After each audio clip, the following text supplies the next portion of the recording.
One morning during my second pregnancy, I went into labor. Seeing me sitting down in distress, my daughter was worried. "Dad, take Mom to the hospital." She cried tearfully to my husband, who was tying his tie, pretending not to hear. Then he turned around, looking annoyed. No way, that's impossible. I have a business trip to go on." "What?" Ignoring my stunned silence, he grabbed his suitcase from his bedroom and headed for the front door. "I'm in labor and can't move." "Well, do your best, Haga. See ya." The moment the front door slammed shut in front of me, I was furious. Leaving his wife in labor at home to go on a business trip. What was he thinking? I'll never forgive him. A week later, when my husband returned from his business trip, he spoke to our daughter through the intercom. "Daddy's home. Is your little brother cute? He's gone already." What? After that, my foolish husband would experience hell. My name is Maria Clark, and I'm a 33-year-old working mom. First, I'd like to talk about my upbringing. In my family's Taylor household, there is my 62-year-old father and a brother who is 4 years older than me. My mother passed away from illness when I was in elementary school. I still remember my frail and kind mother. My father and brother, trying their best to comfort me in my grief, raised me with dedication. My father is a high school gym teacher and a boxing expert. My brother, also trained by my father from a young age, is a boxing master himself. Both look solid and intimidating, potentially scary to others, but they are kind-hearted men who showered me with love and did their utmost to raise me. I can never thank my father and brother enough for everything. After graduating from college, I became an office worker. In the meantime, a senior at work organized a mixer for me since I was in my late 20s and without a boyfriend. There, I met Daniel Clark, who would later become my husband. Daniel worked as a salesperson at another company and was known for his excellent performance. After 2 years of dating, he proposed to me, and we got engaged. Next, it was time to meet my family to discuss our marriage. Having been raised so preciously by my father and brother, I worried they might say, "We won't give away our daughter." But as I feared, my father, with tears in his eyes, said, "Maria getting married. Your mother in heaven must be happy. Make sure you're happy." My brother, too, seemed deeply moved as he said, "Congratulations on your marriage. Daniel, please take good care of Maria." Seeing my father and brother like this, I remember feeling like I was about to cry myself. After that, we went to greet Daniel's parents at their home. My in-laws were sensible and kind people, which relieved me.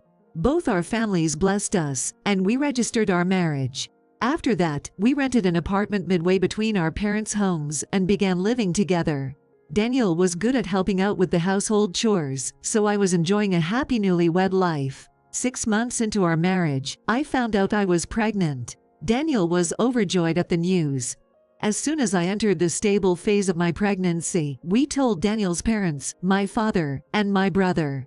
They were all very happy for us, especially my father and brother, who seemed overjoyed. My granddaughter is on the way. I couldn't be happier. Maria, take good care of yourself. I'm going to be an uncle. I'm looking forward to it. My in-laws also cared for my well-being and told Daniel, make sure you support her properly. Thanks to their encouragement, Daniel attended the checkups with me and supported me devotedly. Eventually, I gave birth to our first child, a girl named Camila. Blessed by both families, I was on top of the world. Then Daniel and I started raising our child. Since he couldn't take paternity leave, I took on the primary role in child care. But it was harder than I had imagined. Camila cried a lot at night and was very fussy. She would sleep if I held her, but as soon as I put her down, she would start crying intensely. Therefore, I had to hold Camila almost all the time. Daniel initially helped diligently with the newborn, but gradually began to slack off. Moreover, when Camila started crying at night, he would say things like this, "She's so loud. Hey, hurry up and quiet Camila down. Night crying is inevitable. There's nothing I can do." While soothing Camila, I responded, but he still seemed irritated. "I have to go out for work tomorrow. Let me get some sleep." Well, I haven't had a proper night's sleep in days either. "Daniel, can't you take over once in a while?" Why should I? You're on maternity leave. I'm working during the day. But she's our child. Daniel didn't listen to the end and clicked his tongue, then went to sleep in the living room. Parenting magazines said that even couples who get along well can have tension due to the significant challenge of raising a child. However, Daniel and I had a good relationship during the pregnancy. Somewhere in my mind, I had dismissed it as not a big deal. But I never imagined Daniel and I would end up in such an awkward relationship. Despite my concerns about our relationship, I had no choice but to focus on the child care at hand. Daniel continued to barely help with parenting or household chores, leaving me to handle most of it. Moreover, as Camila turned 2, he started staying out more often, saying work is busy. Still, I didn't say anything because he's working for the family. Sometime after Camila turned 3 years old, I found out I was pregnant with my second child. When I told Daniel, his reaction was simply, "I see." I felt a bit let down, but our families blessed us again. However, this time the morning sickness was severe. I felt like I was on a ship all day, unable to even get up. When I discussed this with my workplace, they advised me to take a leave of absence, which I gratefully accepted. So here I am, at home, battling nausea every day. While I managed to take care of Camila, I was increasingly unable to do any household chores. That day, I couldn't get out of bed from morning, lying down at home unable to do anything. Then Daniel came home late and said, "Hey, why are you sleeping? Where's my dinner? I managed something for Camila, but I felt too sick to cook yours. There's some frozen food in the fridge. Could you possibly make do with that? Huh? You've been home all day, and you're slacking on the chores." Daniel snapped irritably. I tried to make him understand my suffering, but he wouldn't listen. On the contrary, he said harshly, "Being pregnant isn't an illness. Don't use it as an excuse to skip work or household duties. Start cooking now." Before I could respond, nausea overcame me, and I rushed to the bathroom. As I left, Daniel continued to hurl sharp words at my back. Thinking you can gain sympathy that way is a big mistake. I don't mean to. I'm really in pain. As I crouched in the bathroom, Camila stroked my back, looking worried. Then, Daniel sighed loudly on purpose. "Just do what you need to do. If there's no dinner next time, it won't be pretty." Eventually, I had to prepare his meal that day, fighting back nausea.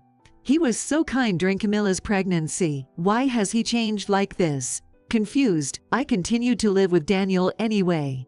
Afterwards, instead of being considerate during my pregnancy, he demanded perfect housekeeping and parenting, just like before I was pregnant. Even though he was often away from home, if my chores were even slightly off, he'd make me sit down and lecture me extensively. This life was so hard that the word divorce crossed my mind several times. However, thinking of my father and brother who had celebrated our marriage, and my in-laws, I couldn't discuss it with anyone. I desperately endured, not wanting to take away the father of Camila and the baby on the way. Eventually, I reached the last month of my pregnancy. As the due date approached, I asked Daniel to please stay home as much as possible. However, my husband continued his usual late hours, not listening. Exactly 1 week before the due date, I started feeling pain in my stomach from the middle of the night. I thought it was too early, but when I timed it, the labor pains were coming every 20 minutes. "It's finally happening. I need to go to the hospital." Soon it was dawn, and morning came. When Daniel woke up, I told him, "Daniel, it seems I'm in labor." Ouch. However, Daniel ignored it. He walked past me and began getting ready. Then, as my stomach hurt severely, I sat down right there. Camila rushed over and worried, "Are you okay? Does your belly hurt?" "Camila, the baby is about to be born." "So Mom is." Before I could finish, I was overcome by pain again, and groaned, "Dad, take Mom to the hospital." Camila cried tearfully to Daniel, who was tying his tie, pretending not to hear. Then he turned around, looking annoyed. That's impossible. I have a business trip to go on." "What?" Ignoring my speechlessness, Daniel grabbed his suitcase from his room and headed for the front door. "I'm in labor and can't move." "Well, do your best, Haga. See you." The moment the front door slammed shut in front of me, I was furious. Leaving his wife in labor at home to go on a business trip. What was he thinking? I'll never forgive him. But now, I didn't have the luxury of worrying about Daniel. I sent a message for help to the WhatsApp group where my father and brother are.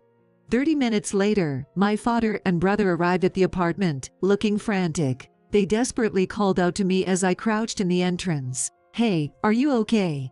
Let's get in the car and go to the maternity clinic quickly." My brother said that, helping me up. While holding Camilla's hand, my father looked perplexed. What in the world is Daniel doing at a time like this? Once in the car, during a break in the pain, I talked about what Daniel had done. Hearing this, my father and brother were dumbfounded. "No way. But first, we need to think about your delivery. It's okay, we are here with you." Thus, we arrived at the maternity clinic. By that time, the contractions were 5 minutes apart, and I was quickly taken to the delivery table. Afterwards, I gave birth to a boy. The midwife told me that the delivery progressed so quickly, any delay could have been serious. Next to Camila, who was curiously peeking at her little brother, my father said to me, "Maria, I've been thinking." After hearing what he had to say, I agreed to it. As it was my second child, I was discharged from the clinic 5 days later. I didn't go back to our apartment, but instead went straight to my family home. From the birth to my discharge, there was no contact with Daniel. A week after the birth, Camila and I were working at our original home when the entrance intercom rang. Daniel appeared on the screen. At my request, Camila responded to the intercom.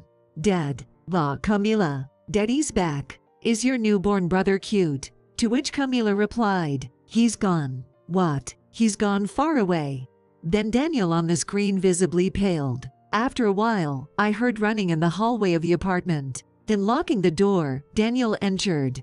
"Hey, Maria. What do you mean by the baby is gone?" There were only Camila and me in the room.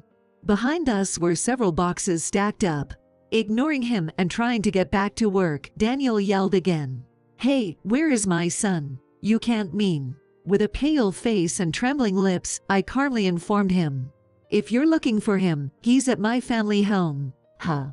So, he's gone means. It means he's not here." Then Daniel collapsed onto the floor in relief. I was a bit surprised he still had such feelings. Oh come on, how confusing. I thought something terrible had happened. "Hey, what's with all these boxes?" "Oh, I'm moving back to my family home." "What? What are you doing deciding this on your own?" Daniel turned red and yelled, "How dare you leave your husband and go to your family home?" Then my father appeared from the back room. "So, why are you here?" Daniel, who is intimidated by my father, a boxing expert, shrank back at the sight of my burly father. "What exactly are you doing?" "Well, you see, I tried to contact you instead of my daughter, even called your office. They told me you weren't on a business trip but had taken personal leave. Moreover, you took it during a supposedly busy period." Huh. A colleague of mine also said this. "I was told a family member fell ill and had to be hospitalized. It was inconvenient with an important meeting coming up, but such circumstances can't be helped, so I let them take the day off." "So, who was hospitalized?" That was actually my mother." Daniel's face grew paler and paler. "I checked with your mother just in case, but both your father and mother are well and unchanged." Daniel's eyes darted around at my father's words. I sighed. Was it really not a business trip or family care, but a getaway with your mistress? "What? No way, that's not true." "What are you talking about?" At that point, I pulled out several photos. There were messages with the other woman, and incriminating photos. "What is this?" "I logged into your social media from your computer. You were exchanging messages there. The woman is your colleague, right?" "No, it's not like that. It was just, for fun." Before Daniel could finish, my father executed a perfect body blow on him. After taking a solid body blow, Daniel groaned in pain. "I'll let you off with this once, but the pain my daughter has endured is nothing compared to this." To the groaning husband, I presented the already filled out divorce papers.